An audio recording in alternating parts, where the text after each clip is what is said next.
Another weekend in Israel, another weekend of protests, increased tensions with Palestinians, and increased tensions within the Netanyahu government.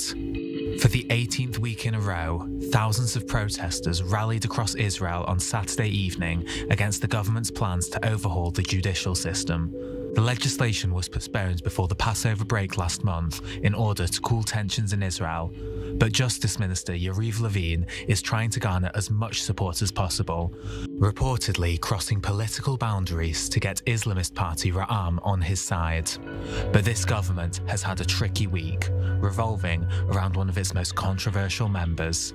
Itamar Ben-Gvir boycotted the cabinet meeting on Sunday to protest Israel returning the bodies of deceased Palestinian terrorists, whilst his Jewish power faction refused to vote in the Knesset last week after Netanyahu's so-called weak approach to the rockets from Gaza. Is the Netanyahu government falling apart? Ben-Gvir was also blamed by Arab MKs and the father of Diyar Umari after the 19-year-old was killed by an Israeli in a road rage incident due to Ben-Gvir's encouragement of civilians carrying firearms. Would it actually benefit Netanyahu's government if it cut ties with Ben-Gvir? How likely is it that the judicial reforms will actually go ahead? What's next for Netanyahu's government? So let's get to it. What's next for the Benjamin Netanyahu government? As always, gentlemen, we'll begin with our quick fire round. 30 seconds each to lay out your initial stance on the matter, and we pick up from there. So, Ben-Dror Yemini, please take the lead. Okay, if somebody hopes that they are going to collapse, no, they're not going to collapse, because they have a common interest. And their common interest is to stay alive in this kind of government, because otherwise, if elections are going to be carried out in the near future, they are going to be defeated. It's clear cut, I think. So that's why I think this is right now the glue. They are all frightened from a new round of election. Yeah, threats, empty threats, if you will. Amir Weitmann, your take. Well, I agree with Ben-Dror. I think at this stage it's a bit far-fetched to believe that the government will fall. It's a bit too early. And although Ben-Gvir is a loose cannon, is a problem, is a troublemaker, and really is making problems. I think at this stage to get him to, for him to get the government to fall would be political suicide. So I think it's a bit too early to say that the government will fall. I don't know how long it will last, but now is not the time for it to fall. Okay, last but not least, Judicial. Well, we'd all like to see the government start to deal with issues that truly impact Israeli citizens. The economy, bringing back social cohesion. We, the hundreds of thousands of Israelis that are protesting every single week because we will not accept Netanyahu's dictatorship, we are setting the agenda. We are not waiting while this legislation is still on the Knesset table. We are taking initiative and letting Netanyahu know very clearly there will not be a dictatorship here, and we will not stop protesting until the judicial overhaul is completely shelved. Until that happens, there will be hundreds of thousands of Israelis from all factions of society in the streets protesting. Okay, and on that note, gentlemen, let's feel free to interact, and let's begin our conversation from this point exactly, Josh. So you're essentially saying, let it be a compromise is reached under the auspices of the president's residence. It doesn't matter. Protests will not stop. Then listen, the negotiations are largely deceptive negotiations. Netanyahu, who is scared of the protest movement, is trying to backstep, first by negotiating and trying to put the Israeli public to sleep. This is not working, and it will not work, because we understand that Netanyahu is waiting for the day when the protest movement stops going to the streets, and the very next morning, with his extreme factions in the government, passing the judicial overhaul and ending Israelis' democracy. Okay. So, yeah. I would say, first of all, it's very sad. It's very sad what we are facing right now because of the rift, because of what's happening to the Israeli society.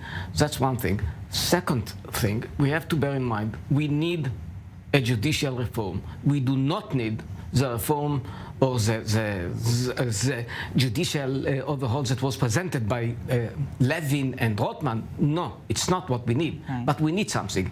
Unfortunately, because of the situation, even the reform is not going to be carried out, which is something which is very sad. But this government is not going to do anything because they are afraid of two things. First of all, because it's not left against right. It's not anymore, because many right-wingers actually joined the protest. That's one. Second, we have the White House, which is putting a lot of pressure on Netanyahu. He was not invited. What a shame. What a shame. The first Israeli prime minister after so many years that is not invited after 5 months in government. So something is happening. But the right-wingers that are protesting in the White House together will not enable any kind of judicial overhaul. So, Amir Weitmann, will judicial reforms go ahead anyways? Well, I hope something will happen. I think, unfortunately, what Josh is expressing is complete lunacy. I mean, there's unfortunately no other word to describe what we've heard just now. But this lunacy has taken hold on a very vast swathe of Israeli society.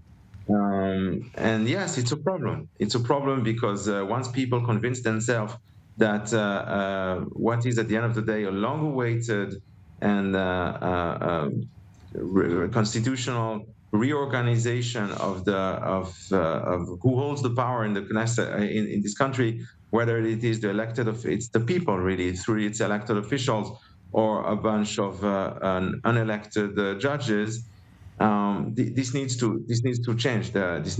Democracy needs to go back to this country. But unfortunately, this sort of attitude is not making a rational discussion possible. And yes, it's a problem. I don't know what's going to happen. I think something will happen. It's not possible for the government not to pass anything. But I hope that they will come together, opposition and coalition, and try to find some sort of compromise agreement. My understanding is that the differences between the sides are not that great. We need to reach an agreement. I think it's the good of the Israeli society, of Israel as a country. And if we pull together it's important and reach an agreement, that will be in everybody's interest. It's important to remember, especially to the viewers at home, which government is trying to make these changes, these drastic changes. Benjamin Netanyahu, the Prime Minister of Israel, has been indicted on 3 serious counts of corruption. His ministers, Deri, a felon. Ben-Gvir, not even enlisted to the IDF. So when you speak about compromise, we need to understand, well, what side are we trying to compromise with? What is their goal? It is very clear from the very beginning when Minister of Justice Levine had a press conference and pretty much said, we are ending Israel's democracy, there's no other way to say it. He wanted to gut the ministries of their attorney generals. He wanted to have an override clause of a mere 61 members of Knesset. So when you speak about compromise, in order to have a compromise, you need 2 sides willing to negotiate, 2 sides committed to Israel's democracy. And unfortunately, what we see here is a government from the day it started, hell-bent on making drastic change and making a takeover of the judiciary system. We could achieve a compromise, but I think a compromise over what? Josh is speaking now against the mere existence of the government, not just. I'll tell you over what. First of all, many people, nothing to do with their political affiliation, many people, speaking about law professors and others, know that we need a change. We need a reform in the judicial system. We know it. I wrote so many articles against the judicial activism.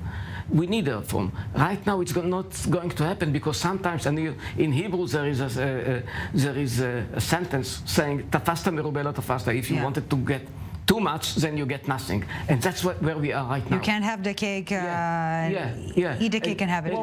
And right now, because of their initiative, because of their judicial overhaul, nothing is going to happen. Nothing is going to happen, which is very sad. This government is incapable because people will go out to the streets because we don't want anything from this kind of government, of extreme right-wing government, and this is part of the problem. Or the subtext here, we don't want this government, period, Amir Weitmann.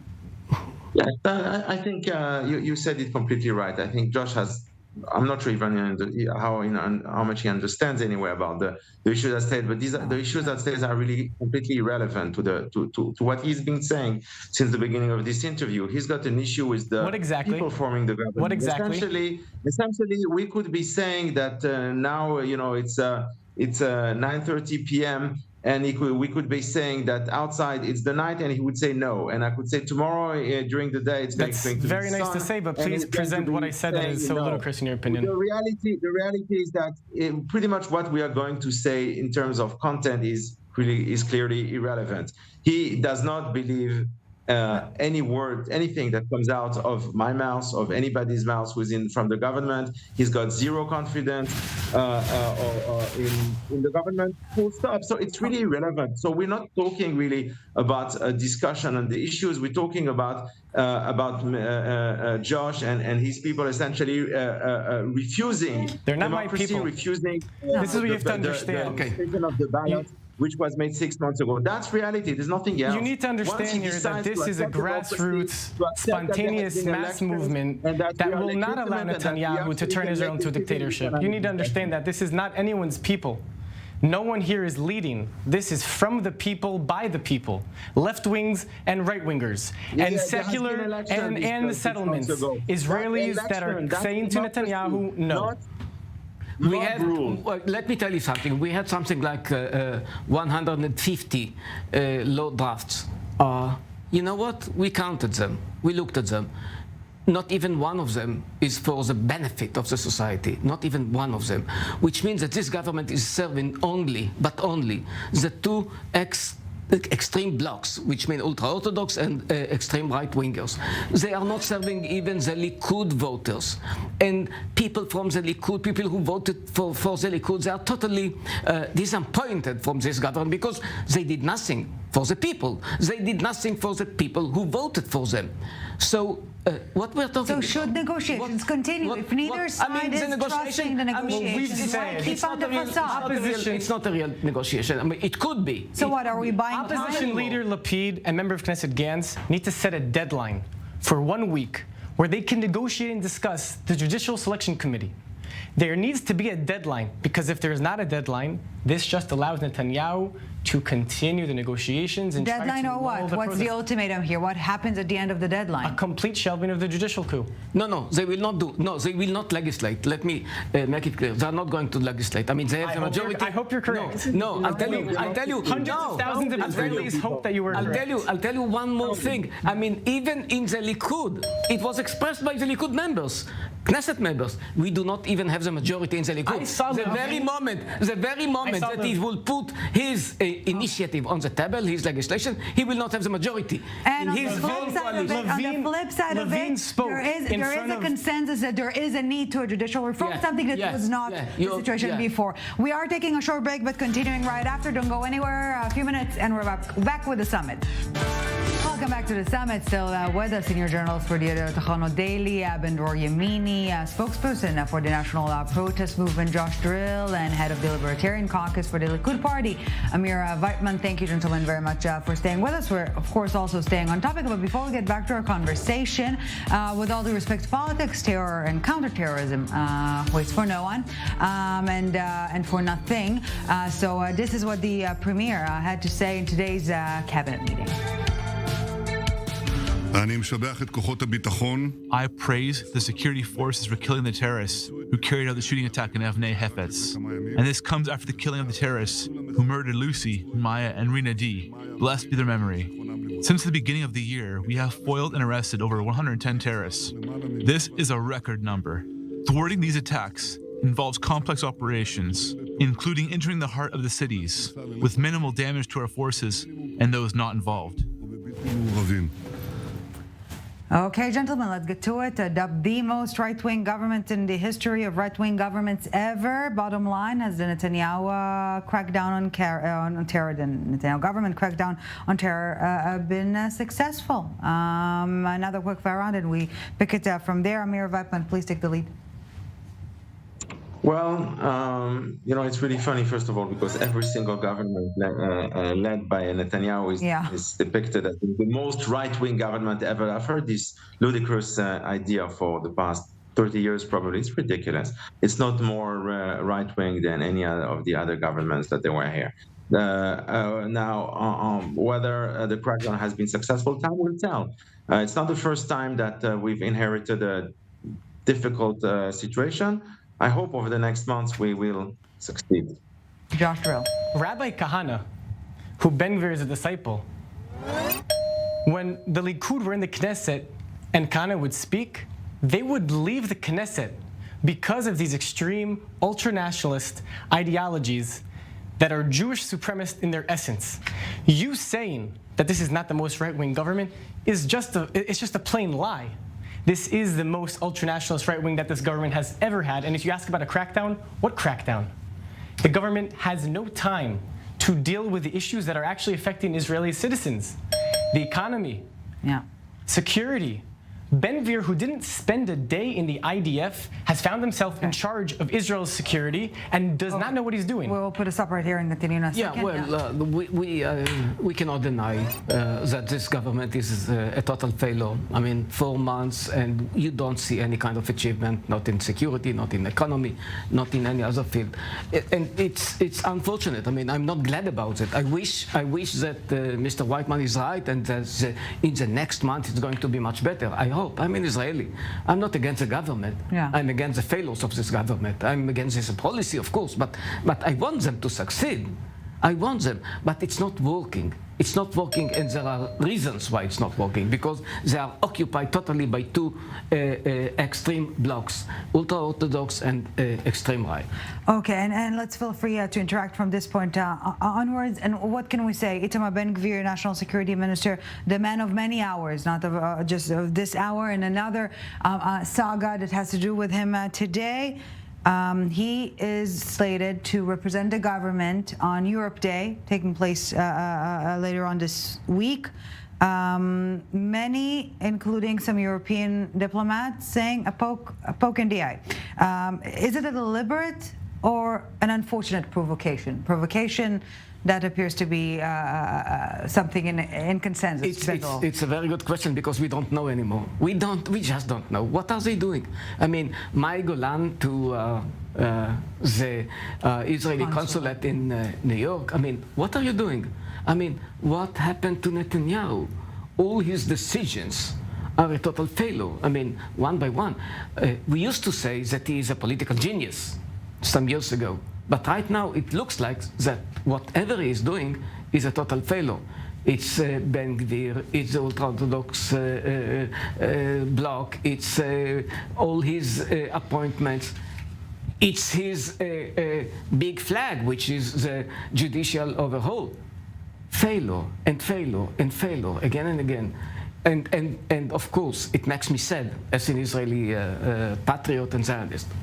Ben-Gvir and Smotrich, who love calling anyone that fights for human rights a BDS activist, what they need to understand, this government is a prize to BDS.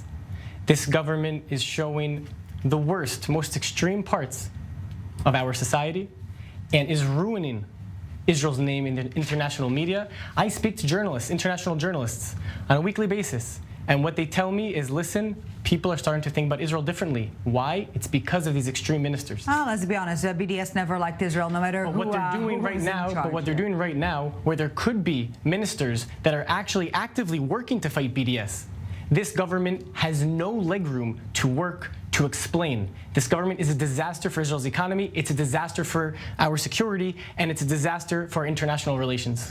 Amir Weitmann. Well, unfortunately, Josh and his friends are doing the BDS works.